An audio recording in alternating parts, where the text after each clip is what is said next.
बलि ने 99 यज्ञ कर लिए। यज्ञ वह विष्णु, गुरु के कहने से 99 यज्ञ कर लिए बलि ने, और अब 100वां यज्ञ रहता है। देवता फिर से विचलित हुए, अपनी मां के चरणों में गिर पड़े, कहने लगे मां अगर ये 100वां यज्ञ हो गया बलि का तो हमारा स्वर्ग फिर हमसे छिन जाएगा। उपेंद्र पैदा कर, नारायण का आह्वान कर, हमारे जीवन में भगवान पुनः आए, ऐसे व्रत कर। और अदिति तैयार हो गई।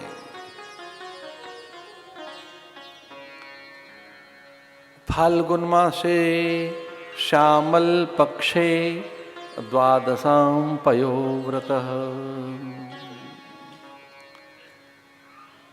पयोव्रतः, एक पयोव्रत बताया गया है भागवत में। पय कहते हैं दूध को, कि दूध से ही व्रत रखना है। फलव्रत, कई बार एक फल से व्रत रखना है। जल व्रत, केवल जल पीकर ही व्रत रखना है। एक और व्रत है वायु व्रत, केवल वायु ही लेनी है और कुछ नहीं लेनी है। ऐसे व्रत बताए गए। अहिर्निश यानी 24 घंटे केवल वायु पर रहना है, जल पर नहीं। या जल पे रहना है तो जल कण पे रहना है। या पयोव्रत करना है तो कितना दूध पीना है, चंद्रायण में कितना लेना है, घटेगा बढ़ेगा, उसके क्रम है। स्थिति क्रम, संहार क्रम, किस क्रम से? सृष्टि क्रम से कर रहे हैं व्रत, या स्थिति क्रम से, या संहार क्रम से? तो उसमें पहले 1 ग्रास लेंगे, फिर 2 लेंगे, 3, 4 और ऐसे 15 ग्रास, फिर 14, 13, 12, 11 ऐसे। या पहले 16 ग्रास, फिर 15, 14, 13।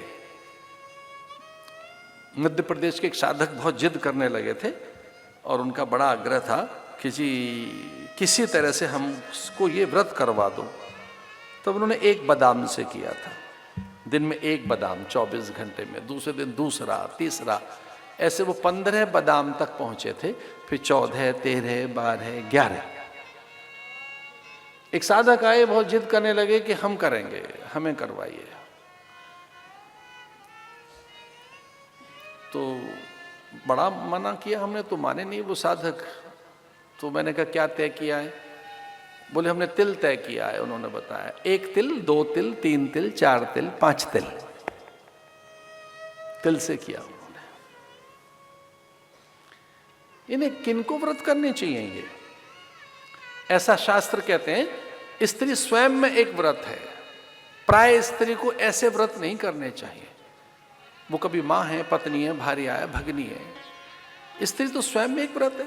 अतिथि को व्रत नहीं करवा सकते, रोगी को व्रत नहीं करने चाहिए, वृद्ध को व्रत नहीं करने चाहिए। यति और सन्यासियों के लिए व्रत नहीं बताए। सन्यास तो अपने महाव्रत है। कुछ सन्यास को पूरा साध ले तो और क्या व्रत करेगा वो? सन्यास तो अपने में महाव्रत है। अग्निहोत्री हैं आप, तो व्रत तो है ही आपका। तो किन किन को व्रत नहीं बताया? अतिथि, बालक, बूढ़ा, रोगी, यति, गर्भिणी स्त्री और कन्याएं, छोटी बालिकाएं। तो किनको व्रत करने चाहिए? जो हिष्ट पुष्ट हैं, स्वस्थ हैं।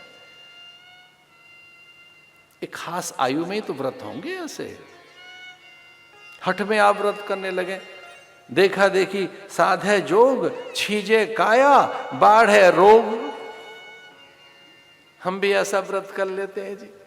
किसी के देखने से मत करो, किसी को के द्वारा व्रत मत करिए, गुरुओं से पूछ के करो। आपकी कौन सी प्रकृति, वात पित्त कफ की, आपकी जैसी प्रकृति वैसा वो व्रत बताएंगे। हठ में व्रत मत करो, क्रोध में व्रत मत करो। ध्यान रखना, पूछ के करना।